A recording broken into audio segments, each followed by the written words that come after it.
Hi everybody, it's John back again with another final reveal video. This time it's the turn of the Eastern Express 1/72nd scale de Havilland DH 110 Sea Vixen FAW Mark II. First of all, before we go into the build and everything else, I just want to explain a couple of things about the Sea Vixen. The Sea Vixen had a couple of firsts. It was the first aircraft the Royal Navy used that achieved supersonic flight, albeit it had to do it in a shallow dive and clean pylons. But the aircraft was what was called a transonic interceptor for the Royal Navy when it carried a full armament loadout, such as this kit has here on all six of its pylons. It's quite a nice kit in terms of you know going together. It's not the best model on the market of the Sea Vixen, and I think that job goes to the Dragon variant of this kit, which is now repopped and quite easily available from the Revell boxings.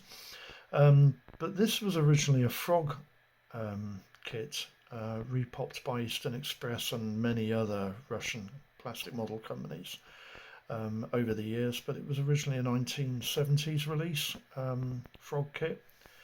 The differences between the FAW Mark I and the FAW Mark II can be easily distinguishable by these extended slipper tanks over the wing leading edge there, to give the aircraft extended range. But it did have an unusual configuration in that pilots sat to one side of the airframe, and the navigator sat in a windowed cockpit section of the aircraft. You can see the window just by the roundel there, and the navigator sat in a seat where he could see through that window. Twin engine design, powered by two Rolls-Royce Avons. They were non-afterburning variants of the Avon engine, and the aircraft served the Royal Navy throughout the 60s up until about 1972, when it was phased out of service in favour of the McDonnell Douglas FAW Phantom, which the Royal Navy used probably right up to about 1978, when the last of the big carriers were relinquished from service from the Royal Navy, and we only really had helicopter servers, as we called them, but the Sea Harriers were destined to take those roles from the Phantom onto the smaller aircraft carriers like HMS Invincible, Ark Royal, and can't remember what the other carrier was now. Yeah, but the Sea Vixen operated from aircraft carriers like HMS Ark Royal, large fleet carriers in that guise. The kit goes together quite easily, although it is a bit fiddly to get everything and all the joins lined up to enable you to fill them. But the airframe itself, didn't really pose any problems for me. And the underside in gloss white looks quite nice. I did think originally that I'd chosen too grey a colour, but with the markings on, I think this kit actually is pretty much spot on.